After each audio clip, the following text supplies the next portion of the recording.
Imagine a civilization so powerful, so enduring, that it lasted longer than every empire to come after it combined.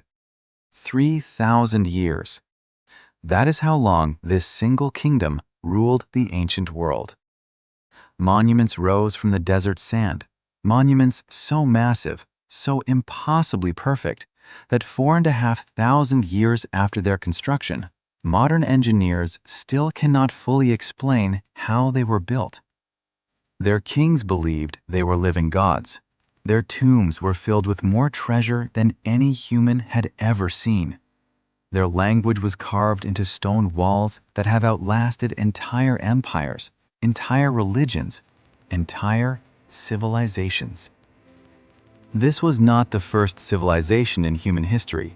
That title belongs to the Sumerians, the people of Mesopotamia whose story we have already told. But the kingdom that rose along the banks of the Nile would do something even more remarkable. It would take everything the Sumerians had built, refine it, perfect it, and then carry it forward, unbroken, for 3,000 uninterrupted years. This is the story of ancient Egypt. The civilization that emerged from a single strip of green land in the middle of the world's largest desert. The kingdom of pharaohs and queens whose names still echo through history. Tutankhamun, Ramesses, Cleopatra. From the earliest farming villages along the river 10,000 years ago to the dramatic final moments when the very last pharaoh took her own life, this is the complete journey of the greatest civilization in the entire history of mankind. How did a single river give birth to a magnificent kingdom? Why did pharaohs build mountains of stone that defy belief? And how, after 3,000 years of glory, did it all come to an end? This is the rise and the fall of ancient Egypt. To understand the rise of Egypt, we must first travel back to a time before the pyramids, before the pharaohs, before the very idea of Egypt itself had been born. We must travel back to a world that looks nothing like the dry desert kingdom we know today. 12,000 years ago, the land we now call Egypt was unrecognizable. The Sahara, that vast, endless desert that stretches across all of North Africa, did not yet exist. Instead, this region was green, lush, alive. Grasslands rolled across what is now empty sand. Lakes and rivers cut through the landscape. Forests dotted the horizon. Elephants, giraffes, hippos, and lions wandered freely across a world that looks more like the African savanna of today than the burning desert we now imagine. And spread out across this green and ancient world were small bands of humans, nomadic hunters and gatherers following the herds, fishing in the lakes, living lives that had not changed for hundreds of thousands of years. But around 8,000 BCE, everything began to change. The climate started to shift. The rains became less reliable. The grasslands slowly began to dry. Lakes shrank. Rivers retreated. And year by year, century by century, the green paradise of North Africa began its long, slow death. It was the birth of the Sahara Desert. As the land around them turned to sand, the people had only one choice. They had to move. They had to find water. And there was only one place where water still flowed reliably year after year, season after season: the river. Stretching for over 6,000 kilometers from the heart of Africa to the Mediterranean Sea, the Nile became the only reliable lifeline in the entire region. And as the desert spread, the people began to gather along its banks. This was not a single migration. It happened slowly, over thousands of years. Families and clans and entire tribes all converging on the Nile from every direction. From the dying lands of the west, from the deserts of the east, from the rocky highlands of the south. By around 6,000 BCE, the river was lined with small farming villages, simple settlements of mud brick houses surrounded by fields of barley and emmer wheat, herds of cattle and goats grazing peacefully along the riverbank. The miracle that made all of this possible was the Nile itself, because every single year, like clockwork, the Nile would flood. The flood would arrive in late summer, swelling the river to twice its normal size, spilling out across the surrounding lands and depositing a thick layer of rich black silt across the entire valley. And when the waters finally retreated, what they left behind was the most fertile soil on Earth. The Egyptians would later come to call this annual flood the gift of the river, because without it, life along the Nile would have been impossible. With it, life along the Nile became extraordinary. The fields produced massive surpluses of grain. The herds grew fat and numerous. The population began to grow. Villages turned into towns. Towns turned into trading centers. And slowly, over the centuries, a new and remarkable culture began to emerge. These early Egyptians began to develop their own unique style, their own pottery with intricate patterns and bold colors, their own carvings depicting hunters and animals and gods, their own burial practices with the dead being placed in shallow graves alongside food, tools, and treasures for the afterlife. This was already, even in this earliest period, a people who deeply believed in the world beyond death. By around 4000 BCE, two separate cultures had emerged along the Nile. In the north, where the river opened into a vast green delta as it approached the Mediterranean, a people known as the Kingdom of Lower Egypt thrived. They lived in flat, marshy lands. Their symbol was the bee and the red crown of the delta. In the south, far up the river where the valley narrowed between desert cliffs, the Kingdom of Upper Egypt grew strong. They lived in a different, harsher landscape. Their symbol was the lotus flower and the white crown of the highlands. For centuries, these two kingdoms existed side by side, sometimes trading, sometimes fighting, each with its own kings, its own gods, its own way of life. But everything was about to change. A single king was rising in the south. He was about to do something that no one in human history had ever done before. He was about to unite two separate nations into one. He was about to invent the very idea of a unified country. And in doing so, he was about to give birth to the greatest civilization the ancient world had ever seen. For thousands of years, the people along the Nile had lived divided. Two separate kingdoms, two separate kings, two separate crowns, two separate cultures, evolving slowly along the same great river, but always apart, always rivals, always strangers to each other. Most kings, in most ages, would have accepted this division as natural, as permanent, as something simply too difficult to change. But around 3100 BCE, in the highlands of the south, a different kind of king was rising. His name was Narmer, and history would also remember him by another name, Menes, the first Pharaoh. We know very little about Narmer's early life. The records have been lost to time. But we know he was a warrior. We know he was ambitious. And we know he had a vision that no one had ever dared to imagine before. He would unite the two lands, the white-crowned kingdom of Upper Egypt in the south and the red-crowned kingdom of Lower Egypt in the north. He would forge them into a single nation under a single ruler. It had never been done before, not in Egypt, not anywhere in human history. And yet, somehow, Narmer succeeded. We do not know exactly how he did it. Some scholars believe he conquered the north in a great military campaign. Others believe the unification was achieved partly through marriage, partly through diplomacy. Most likely, it was a combination of all three: war, politics, and patient persistence. But however he did it, the result was undeniable. For the first time in history, the entire length of the Nile Valley, from the Mediterranean Sea in the north to the cataracts of the south, fell under the rule of one man. The Kingdom of Egypt was born.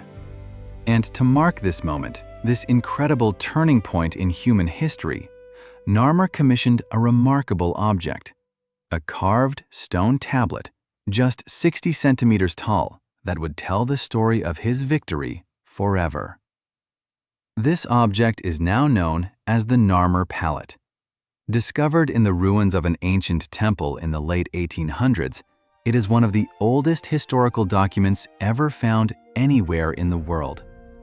On one side of the palette, Narmer is shown wearing the white crown of Upper Egypt, raising his stone mace high above a defeated enemy. On the other side, the same king now wears the red crown of Lower Egypt, surveying his conquered territories with calm authority. In a single carved stone, the entire story of the unification is told. 2 crowns, 2 kingdoms, 1 king, 1 Egypt. Narmer needed a place to rule his new kingdom from, a center of power, a capital that would serve as the meeting point between north and south. He chose his location with great care. The site he selected lay at the very boundary between Upper and Lower Egypt, at the apex of the Nile Delta, where the river divides into its many channels and flows toward the sea. Here, on a wide flat plain along the western bank, Narmer founded a new city. He called it the White Walls, but history would come to know it by a different name: Memphis. For the next 1,000 years, Memphis would be the largest city in the world. From his palace in this new capital, Narmer began the work of building something that had never existed before: a unified state, with unified laws, unified taxes, unified borders, a single bureaucracy that could administer the entire valley from one end to the other. To make this possible, the Egyptians needed something else: a way to communicate complex ideas across vast distances, a way to record laws and tax records and the king's decrees. They needed a writing system. And just as the Sumerians had done a few centuries before them, the Egyptians began to develop one. But theirs would be very different from cuneiform. Theirs would be beautiful. The Egyptians invented hieroglyphics. Hieroglyphics were not just symbols. They were tiny pictures of birds, of animals, of plants, of human figures performing different actions. Each picture stood for a sound, a word, or an idea. Combined together, they formed the world's most beautiful written language. Over the next centuries, hieroglyphics would be carved into the walls of every temple, every tomb, every monument that the Egyptians ever built. They would record the deeds of kings, the prayers of priests, the lives of ordinary people. And remarkably, because hieroglyphics were carved into solid stone, many of them have survived for over 4,000 years. We can still read them today. We can still hear, across the distance of millennia, the voices of the people who first built this remarkable kingdom. Narmer ruled for many years, the first of a long line of pharaohs that would stretch unbroken for the next 3,000 years. He was followed by his son, and then his grandson, and so on, generation after generation, dynasty after dynasty. The first dynasty, the second dynasty, each one building on the work of the last, each one expanding the kingdom, strengthening the bureaucracy, refining the writing system, improving the agriculture, building larger temples and ever more elaborate tombs. This was the early dynastic period, the first 400 years of the new Egyptian kingdom, a time of consolidation and growth, a time of laying the foundation for what would come next. But the greatest age was still to come, because in the coming centuries, Egypt was about to enter an age of monuments. An age of monuments so massive, so impossibly perfect, that 4,500 years later, modern engineers still cannot fully explain how they were built. It was the age of the pyramids, and it was about to begin.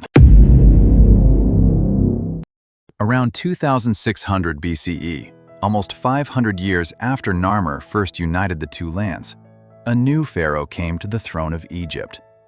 His name was Djoser. He was not the first king of his line. He was not particularly famous in his early years. But what he was about to commission would change the course of human history forever. Djoser had a problem. For centuries, the pharaohs before him had been buried in flat, rectangular tombs of mud brick called mastabas. These tombs were impressive, but they were also vulnerable. They eroded in the wind, they cracked in the sun. And worst of all, grave robbers could break into them with disturbing ease. Djoser wanted something different, something stronger, something that would last forever. So he turned to a single man for help. His name was Imhotep. Imhotep was not a pharaoh. He was not a prince.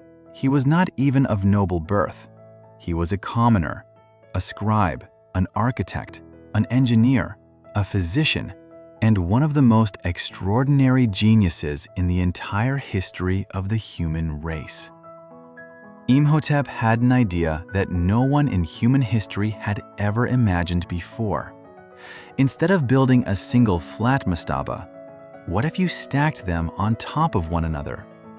A large mastaba on the bottom, a smaller one on top of that, and another smaller one on top of that, each level becoming smaller as it rose toward the sky.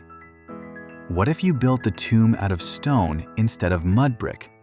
Solid blocks of limestone that would last for tens of thousands of years. What if you made it not 3 meters tall, not 10 meters tall, but 60 meters tall, reaching far above any structure ever built before in human history? The pharaoh agreed, and in the desert outside Memphis, in a place called Saqqara, the world's first pyramid began to rise.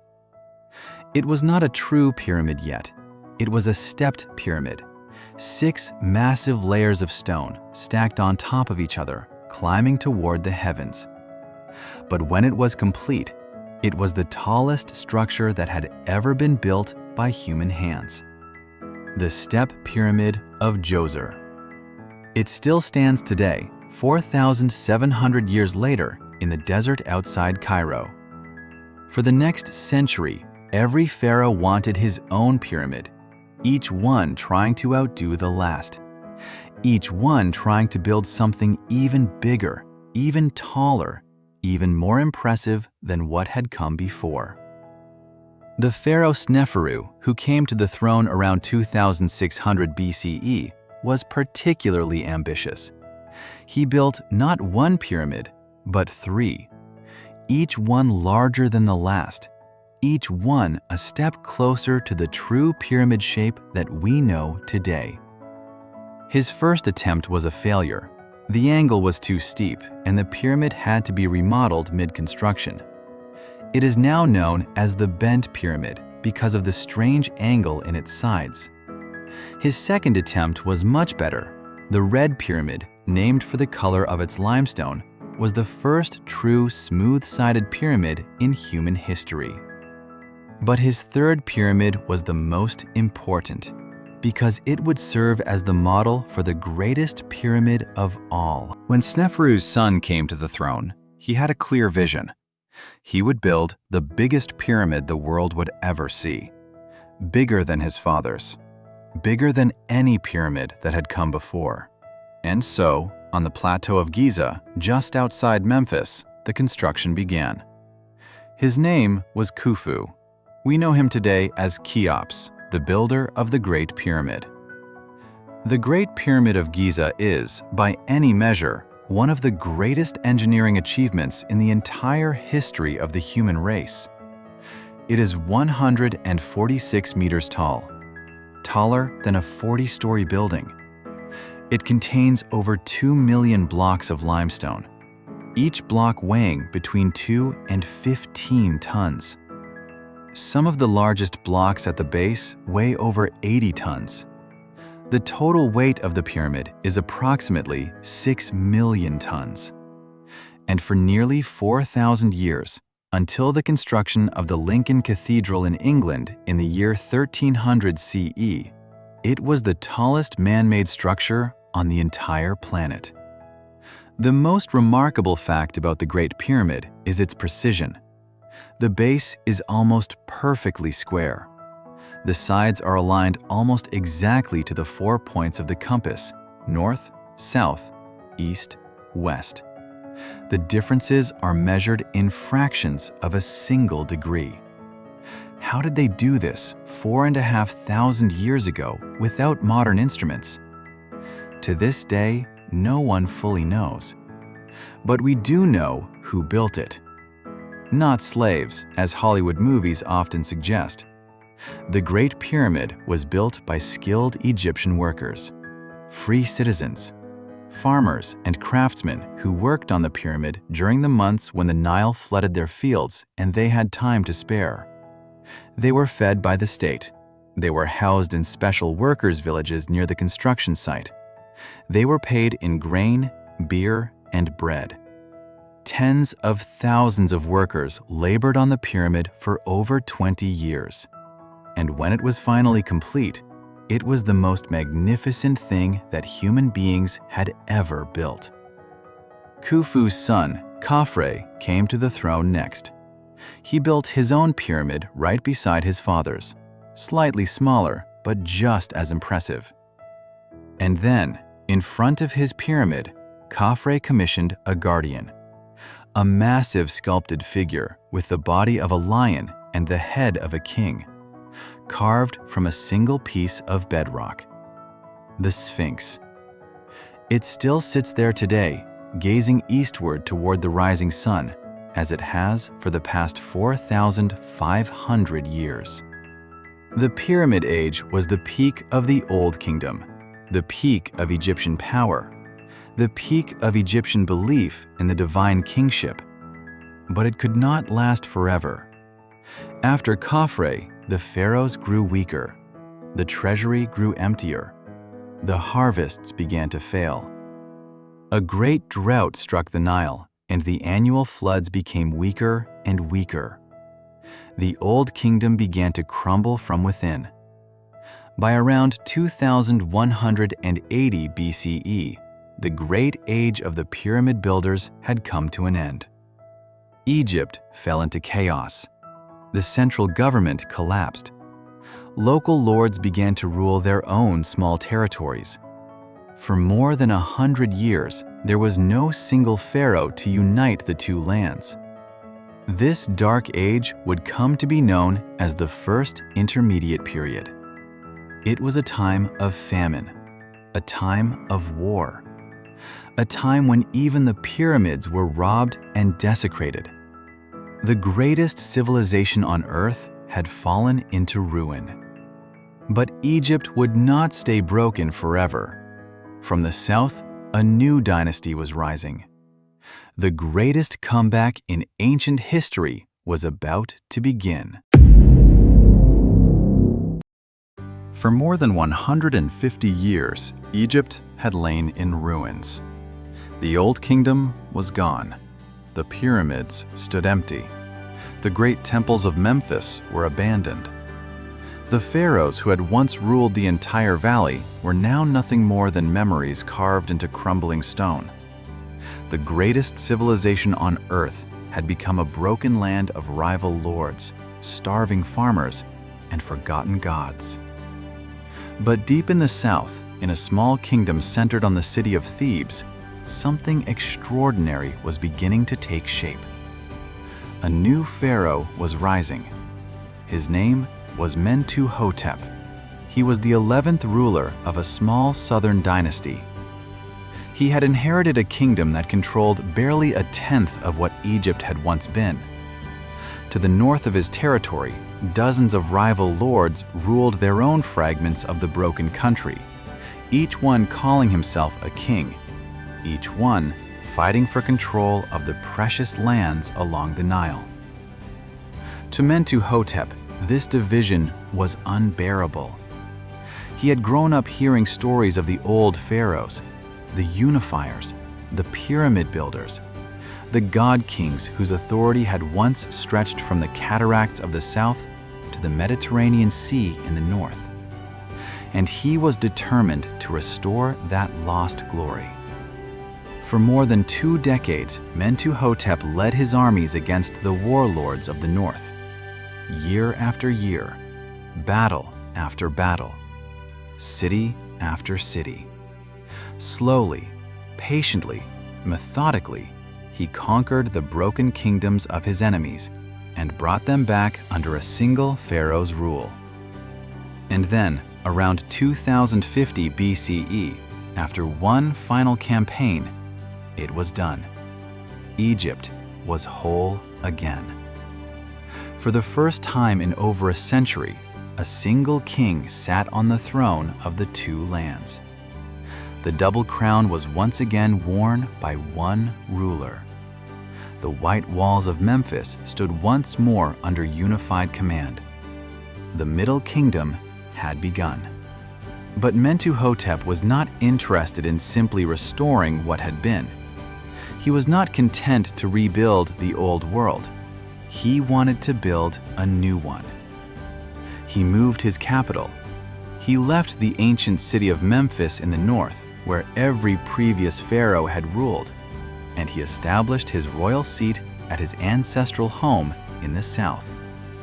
Thebes, a city that had been a small provincial town just a generation before, a city that, under Mentuhotep and his successors, would now become one of the most magnificent capitals the ancient world would ever know. Thebes would grow rich beyond imagination. Its temples would rise higher than any temples Egypt had ever built. Its monuments would stretch from one bank of the Nile to the other.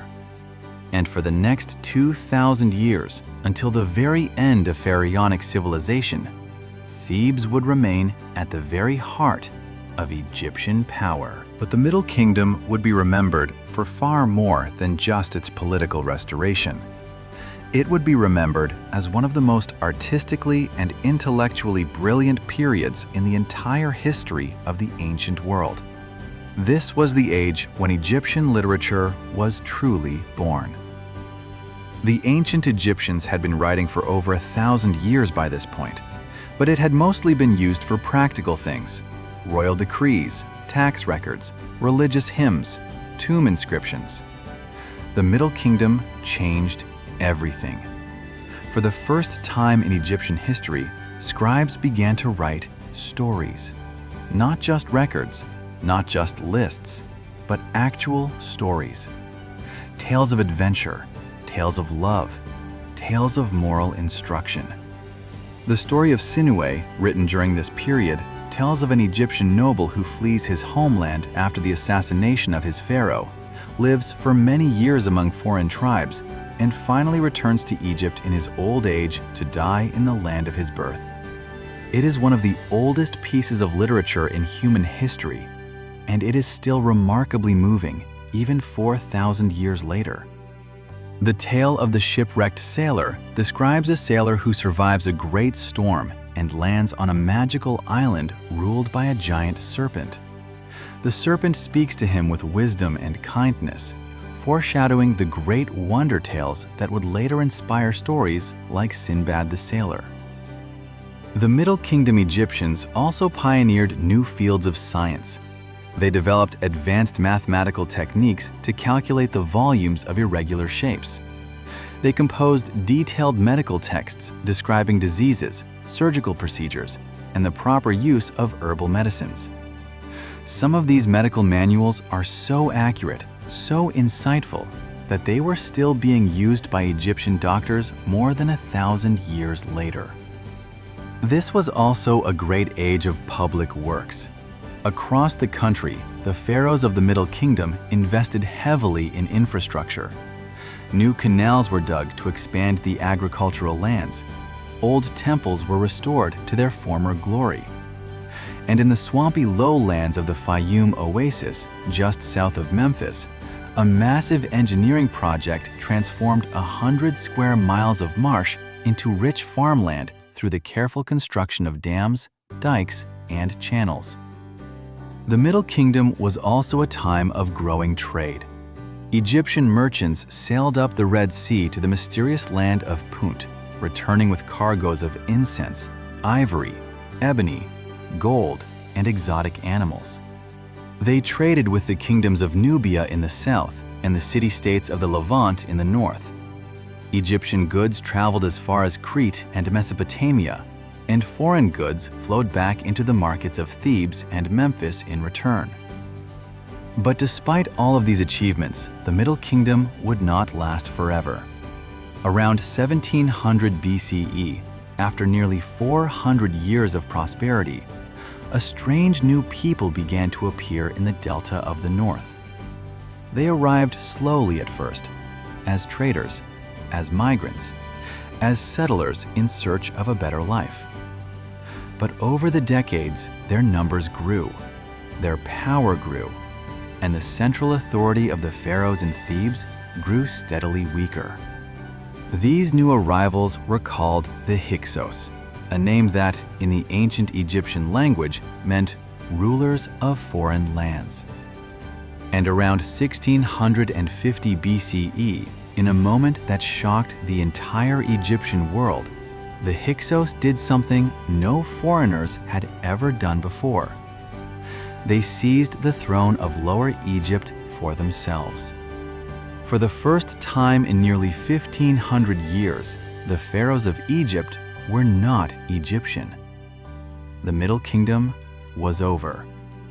The Second Intermediate Period had begun. But once again, Egypt would not stay broken forever. And this time, the recovery that would come from the south would not just restore the kingdom. It would build the greatest empire the ancient world had ever seen. For over 100 years, foreign kings had ruled the lands of Lower Egypt. The Hyksos had brought their own gods, their own customs, their own way of life into the heart of the ancient kingdom. They had built their own capital in the delta. They had taken the red crown for themselves. They had done what no foreign people had ever done before. But in the south, in the city of Thebes, the Egyptians had never forgotten what they had lost. For generations, the Theban pharaohs had bided their time. They had built their armies in secret. They had studied the strange new weapons of the Hyksos, the horse-drawn chariots, the powerful composite bow, the bronze sickle sword. And around 1550 BCE, a young Theban pharaoh named Ahmose came to the throne with a single burning purpose. He would drive the Hyksos out of Egypt. The war was long. The battles were brutal. But Ahmose fought with the patience of generations behind him. City by city, stronghold by stronghold, he pushed the Hyksos back across the delta, across the eastern frontier, and finally, out of Egypt entirely. For the first time in over a century, the two lands were Egyptian once more. But Ahmose was not satisfied with simply restoring Egypt to what it had been. He had seen what foreigners could do when they grew too powerful, too close to Egypt's borders. He had seen what happens when a kingdom looks only inward. He resolved that this would never happen again. And so, instead of stopping at his borders, Ahmose kept going. He pushed south into Nubia, he pushed east into the Sinai. He sent his armies into the lands of Canaan and Syria. And over the next 2 centuries, his descendants would continue the work that he had begun. The new kingdom had begun, and Egypt would not just be a kingdom anymore. Egypt would be an empire. The 18th dynasty, which Ahmose founded, would become one of the most extraordinary royal lines in all of human history. It was during this dynasty that a remarkable woman came to the throne of Egypt. Her name was Hatshepsut. She was the daughter of one pharaoh, the wife of another, and when her husband died young, she was supposed to step aside and let her young stepson rule. But Hatshepsut had other ideas. She declared herself pharaoh, not queen, not regent, not stepmother. Pharaoh. She wore the royal crown. She wore the ceremonial beard. She had herself depicted in statues as a male king because the office of pharaoh had always been a male role. She ruled Egypt for over 20 years, and those 20 years were among the most peaceful and prosperous in Egyptian history. Hatshepsut focused not on war, but on trade and construction. Under her rule, Egyptian ships sailed once more to the distant land of Punt, returning with exotic goods that filled the markets of Thebes. She commissioned a magnificent terraced temple carved into the cliffs of the Western Bank, which stands today as one of the most beautiful buildings ever constructed by the ancient world. When Hatshepsut died, her stepson, now grown, finally came to the throne. His name was Thutmose III. He would be remembered as the Napoleon of the ancient world. In just 20 years of campaigns, Thutmose III conquered more land than any pharaoh before him. He fought 17 separate military campaigns. He pushed Egypt's borders to their greatest extent in history. By the end of his reign, Egyptian power stretched from deep inside Sudan in the south, all the way to the upper Euphrates River in the north. Egypt was now, undeniably, the greatest empire in the world. But the most dramatic story of the 18th dynasty was yet to come. A century after Thutmose III, a young pharaoh came to the throne whose ideas would shake the very foundations of Egyptian civilization. His name was Amenhotep IV. But history would come to know him by another name, the name he chose for himself when he was just a few years into his reign: Akhenaten. Akhenaten did something that no Egyptian had ever done before. He looked at the hundreds of gods that the Egyptians had worshipped for thousands of years, and he declared that they were all false. There was only one God, the sun disk itself, called the Aten, and Akhenaten was its only true messenger on earth. This was, as far as we know, the first monotheistic religion in human history. Akhenaten abandoned the ancient capital of Thebes. He built a new city in the middle of the desert, on virgin soil, dedicated entirely to his new god. He banned the worship of all other gods. He defaced the names of older deities from temple walls. He fundamentally transformed Egyptian art, allowing for the first time depictions of pharaohs that showed them as real human beings, with imperfect bodies and warm family lives. At his side throughout all of this was his queen, Nefertiti. Her name meant "the beautiful one has come," and by all accounts, she was indeed extraordinary. A famous painted bust of Nefertiti, discovered in the early 1900s, is today considered one of the most beautiful sculptures ever created in any era of human history. But Akhenaten's religious revolution did not last. When he died, his successors quickly restored the old gods. The new capital was abandoned. The names of Akhenaten and Nefertiti were erased from official records. Their religious experiment was, for thousands of years, completely forgotten. The pharaoh who succeeded Akhenaten was just a child when he came to the throne. He was only 9 years old. His name was Tutankhamun. He ruled for only 10 years. He died before his 20th birthday. By the standards of Egyptian pharaohs, his reign was minor, unremarkable, almost forgotten. But in the year 1922, an English archaeologist named Howard Carter, digging in the Valley of the Kings, discovered something that would change the world. He found a small, undisturbed tomb, buried beneath the rubble of larger, looted royal tombs above it. Inside that tomb, untouched for over 3,000 years, lay the body of Tutankhamun. And surrounding it were over 5,000 individual treasures. Gold furniture, jeweled chariots, carved wooden chests, vessels of alabaster and gold, and the most famous artifact ever discovered in the entire history of archaeology, the golden funeral mask of Tutankhamun, carved from solid gold, inlaid with lapis lazuli, turquoise, and obsidian, depicting the young king's face with an expression of serene, eternal peace. Today, that mask is one of the most recognizable objects in human civilization. And it is just one tiny artifact from one minor pharaoh in the long history of the Egyptian Empire. If a minor king like Tutankhamun was buried with such incredible wealth, imagine what was once buried with the truly great pharaohs. And the greatest pharaoh of them all was yet to come. Around 1279 BCE, the throne of Egypt passed to a young king who would become the most famous pharaoh in history. His name was Ramesses II.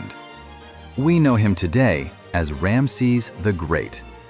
He would rule Egypt for 66 years. He would father over 100 children. He would build more monuments, more temples, more statues of himself than any pharaoh who had ever lived. But he would also fight one of the most famous battles in the ancient world, the Battle of Kadesh, against the rival Hittite Empire. Ramses led his forces into a massive chariot battle that would become legendary. Both sides claimed victory, but what is certain is that the battle ended in a peace treaty that has survived to this day. The world's first known peace treaty between two great powers. Ramses ruled long enough to outlive most of his children. He outlived most of his enemies. He outlived most of his subjects. When he finally died at over 90 years old, an entire generation had never known another pharaoh. The new kingdom was the absolute peak of ancient Egyptian power. Temples like Karnak and Luxor and Abu Simbel rose taller and grander than any temples Egypt had ever built. Egyptian armies pushed deeper into foreign lands than ever before. Egyptian gold flowed in from Nubia. Egyptian wheat fed populations across the ancient world. But empires never last forever, and as Ramses the Great grew old in his final years, dark forces were beginning to gather on the horizon. The age of Egyptian power was about to end.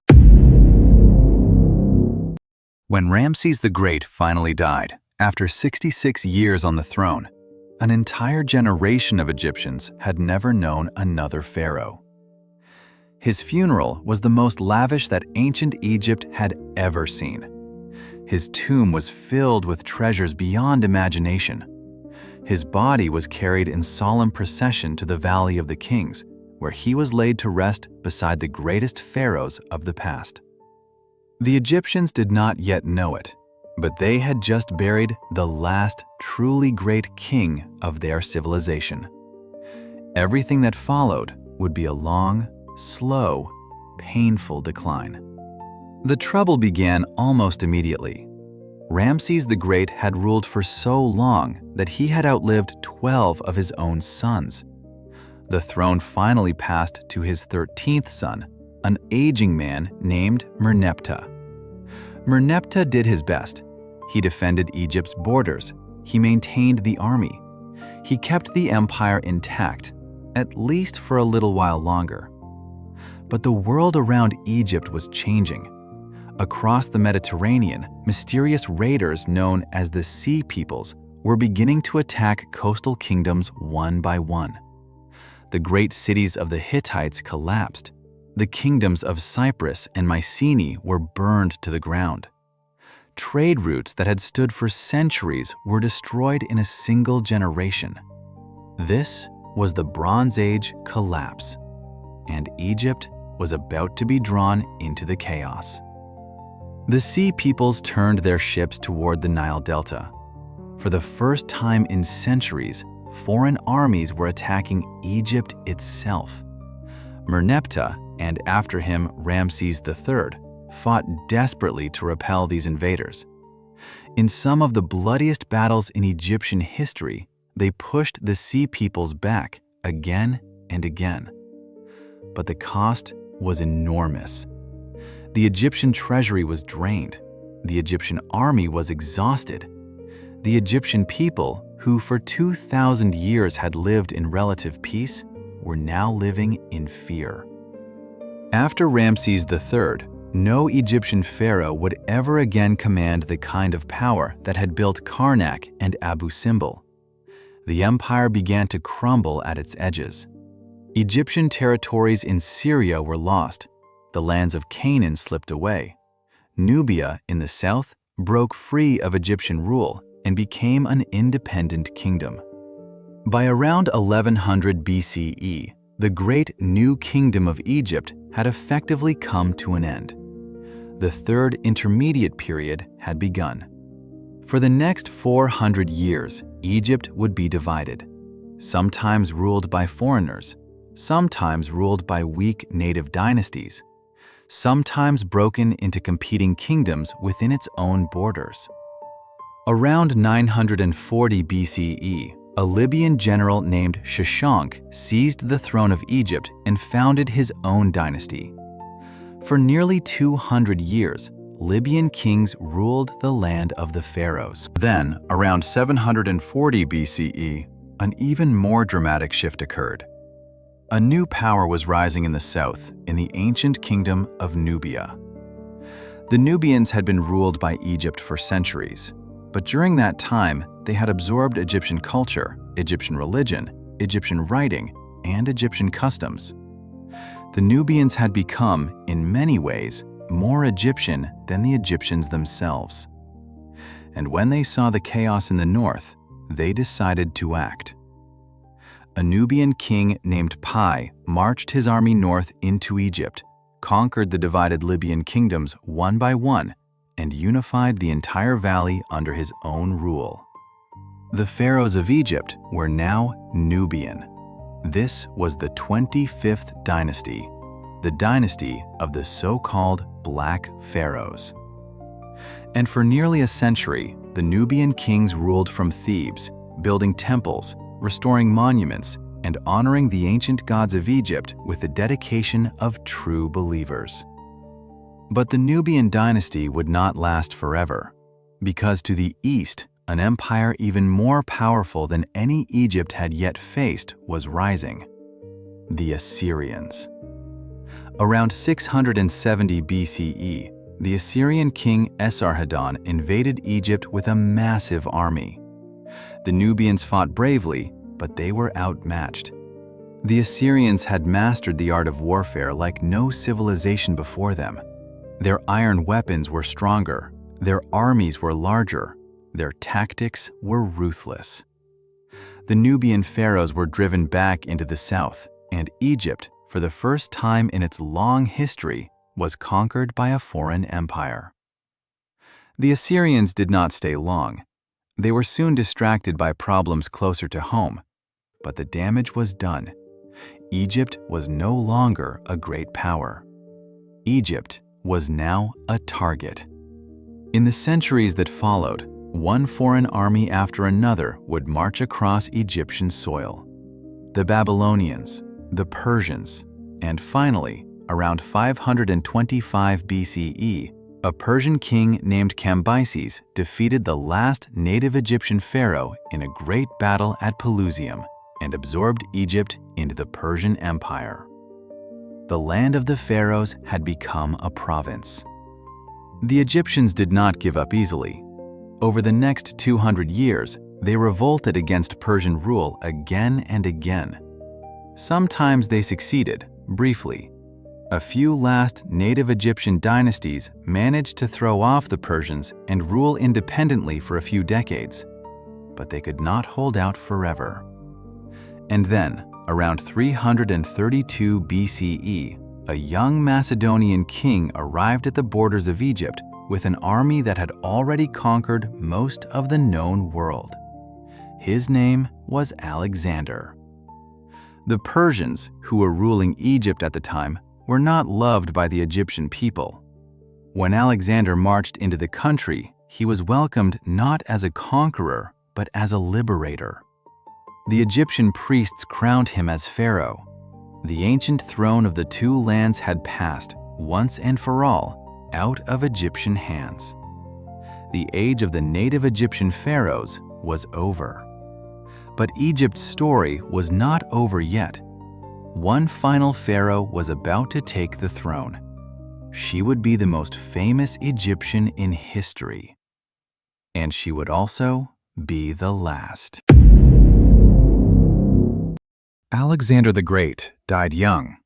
He was only 32 years old when his vast empire suddenly came to an end. He had conquered most of the known world. He had been crowned Pharaoh of Egypt.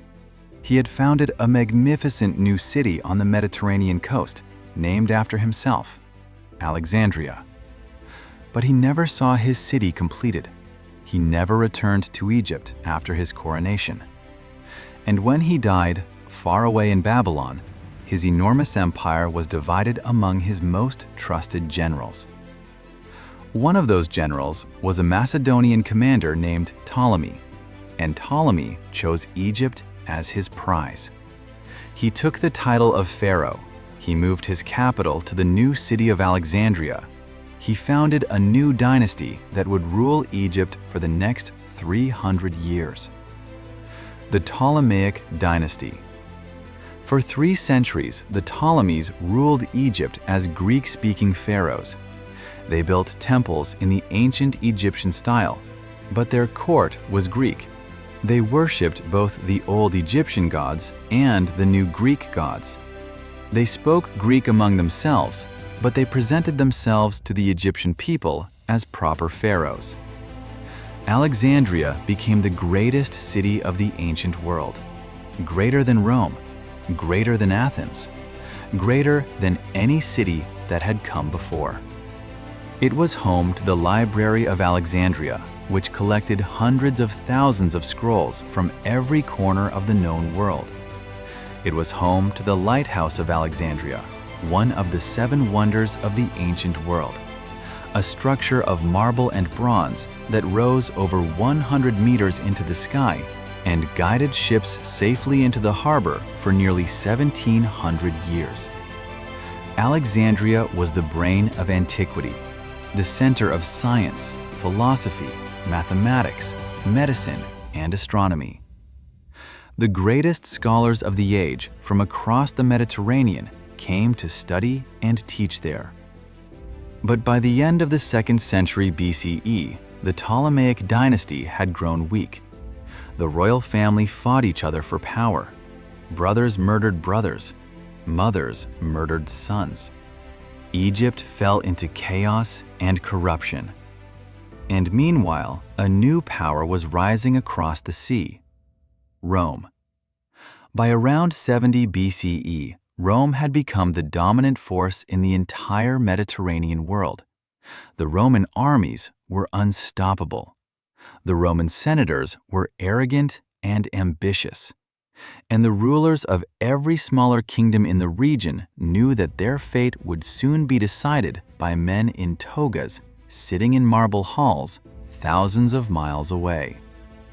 It was in this dangerous world that the last great pharaoh of Egypt was born. Around 69 BCE, a daughter was born to the Ptolemaic king. She was named after several of her ancestors, but history would come to remember her by a single, unforgettable name: Cleopatra. She was not particularly known for her beauty, despite what later legends would claim. Ancient sources describe her appearance as merely pleasant. But what she possessed instead was something far more powerful. She had an extraordinary mind. Cleopatra was fluent in 9 languages. She was an accomplished mathematician, a skilled diplomat, and a brilliant political strategist. She was the first ruler of her entire Greek dynasty who actually bothered to learn the Egyptian language. She studied the ancient religion of her adopted country. She presented herself to the Egyptian people not as a foreign queen, but as the living incarnation of the goddess Isis. She came to the throne when she was just 18 years old, and almost immediately, she was at war. Against her own brother, against her own family, against the political enemies who surrounded her on every side. To survive, she needed an ally, a powerful ally. She found one in the most powerful man in the Roman world, Julius Caesar.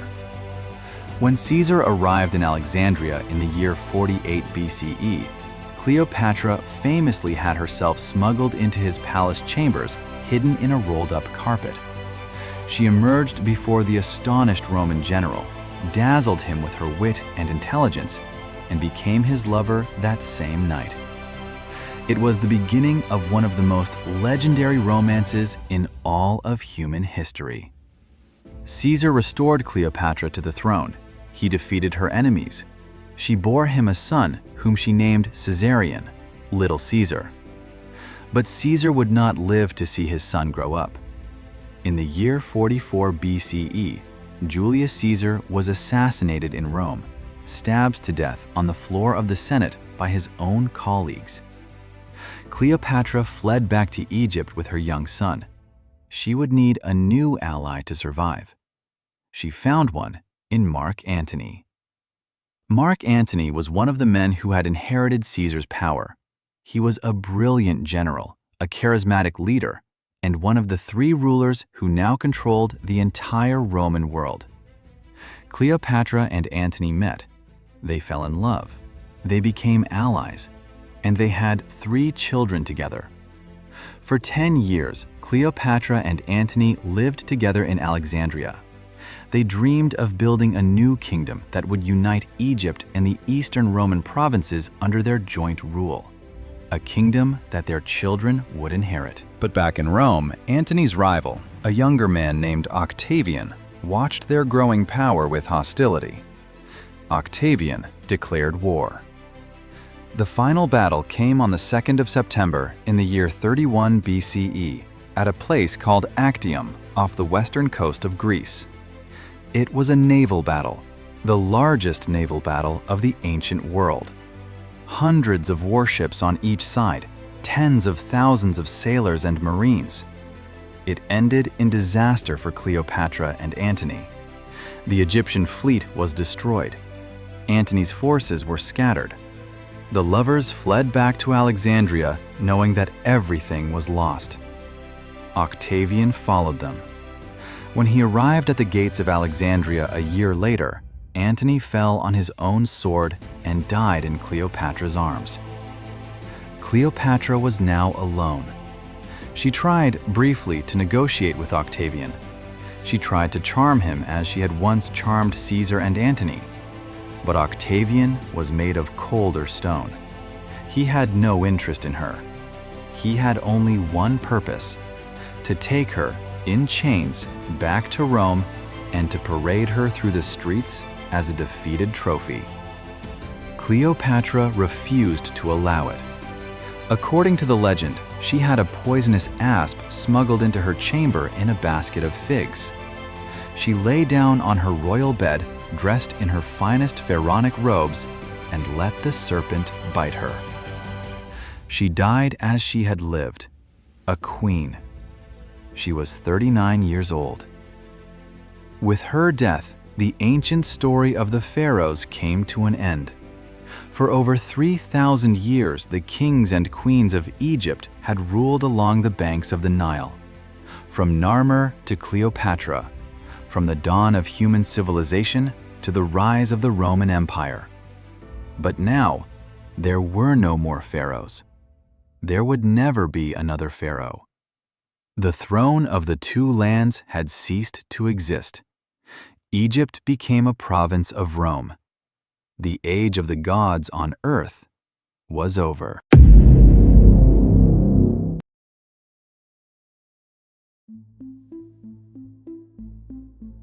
For 3,000 years, ancient Egypt stood at the center of the human world. Empires rose and fell around it. Civilizations were born, flourished, and disappeared. Languages were invented and forgotten. Religions came and went. But Egypt endured.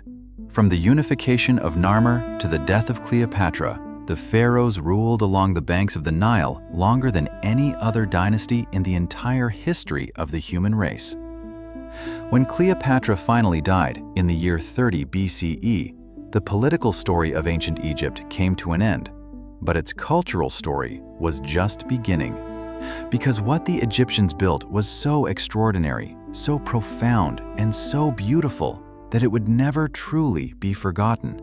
Even after their language died, even after their religion was abandoned, even after the very meaning of their hieroglyphics was lost for nearly 2,000 years. The pyramids still stood. The temples still rose into the sky. The statues still gazed out across the desert with their serene, eternal eyes. And eventually, the modern world began to rediscover what had been lost.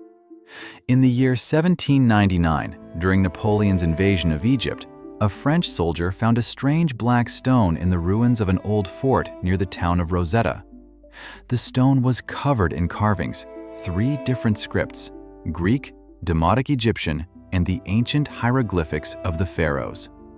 For the first time in nearly 2,000 years, scholars had a way to translate the ancient writing of Egypt. The Rosetta Stone unlocked the secrets of the pharaohs.